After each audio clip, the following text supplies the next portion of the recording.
收睇沙中拉近你，今集有我水泉澳村全一妹羅姑娘。哇！12月係羅姑娘最喜歡嘅月份啊，周圍都充滿咗節日氣氛，行過商場都有形形色色嘅聖誕裝置，度度都有好多唔同嘅主題，真係好吸引人去睇㗎。今集我就會帶大家行雲講九，一齊記錄下大大小小嘅聖誕主題裝置，唔知會唔會有驚喜呢？羅姑娘都好期待啊！好，事不宜遲，我哋馬上出發啦！第一站就會帶大家去灣仔，估唔估到呢度係邊度呢？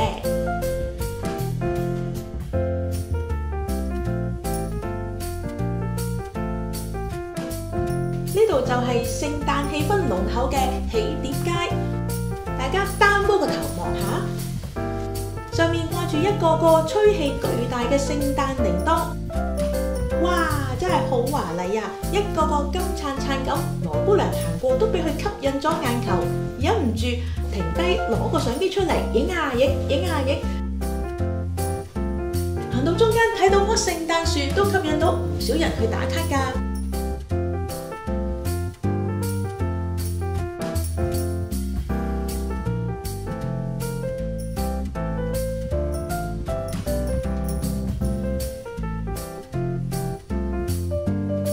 第二個點途中，發現咗呢度有販賣聖誕裝飾嘅小店啊！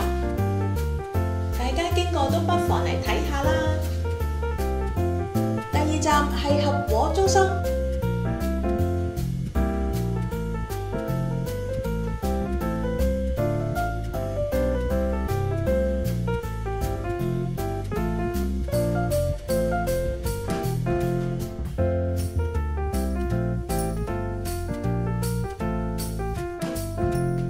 呢度原來有一棵好高嘅聖誕樹㗎，隔離仲有一個聖誕市集。行下，仲發現咗一個充滿聖誕特色嘅麵包。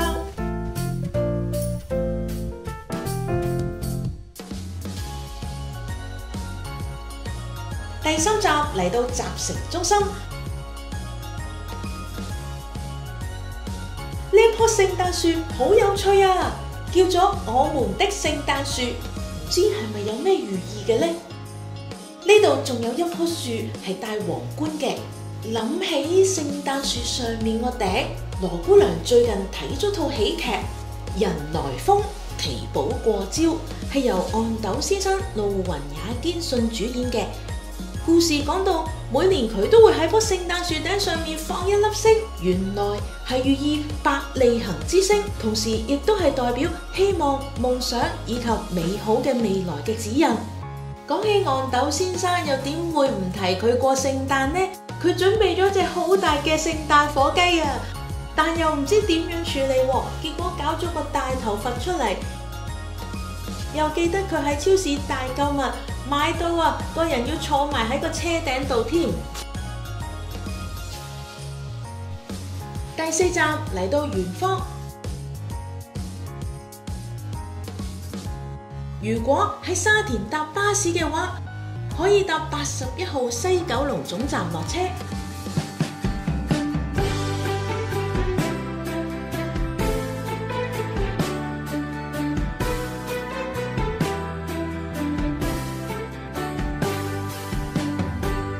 入到商場，羅姑娘就見到間超大嘅超級市場啊！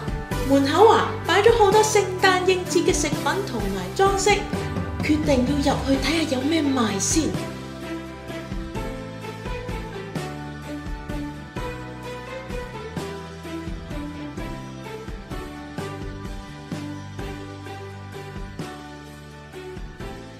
哇！係火雞啊！可以整一隻火雞過聖誕啊！諗起就覺得好食啦。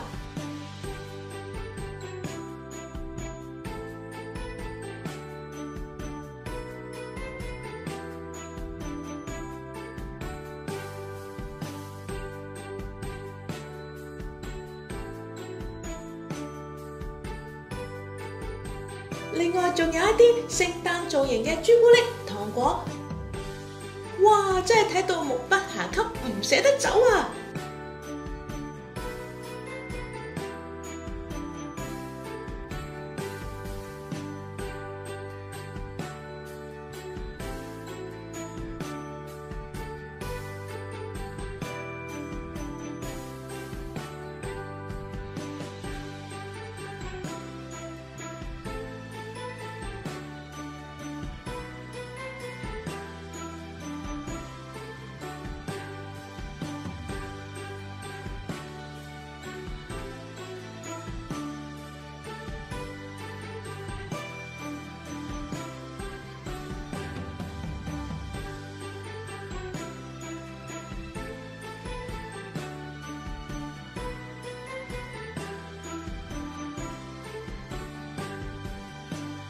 其實呢度仲有一個好巨型嘅聖誕裝置，就係呢一個超巨大嘅粉藍色聖誕禮物。原來啊，係一個時尚珠寶品牌嘅連成設計。睇完商場，我哋睇下百貨公司啦。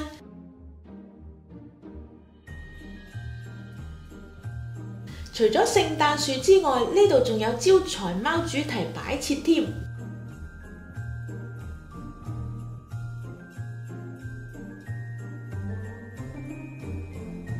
最後一站，我哋會去到尖沙咀 iSquare， 呢度以日本湯姆邦尼亞與小伙伴 Mark 嘅世界主題，以萌犬為主角，戴住聖誕帽，真係太可愛啦！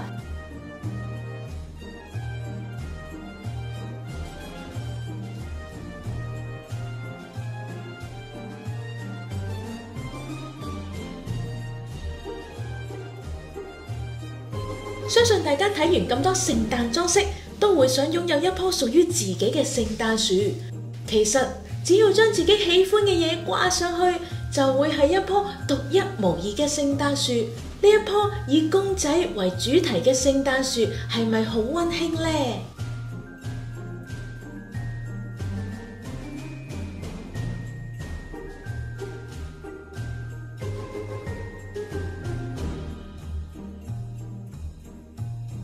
今集睇住咁多先，羅姑娘喺呢度祝大家有個愉快嘅聖誕節，我哋下年見啦！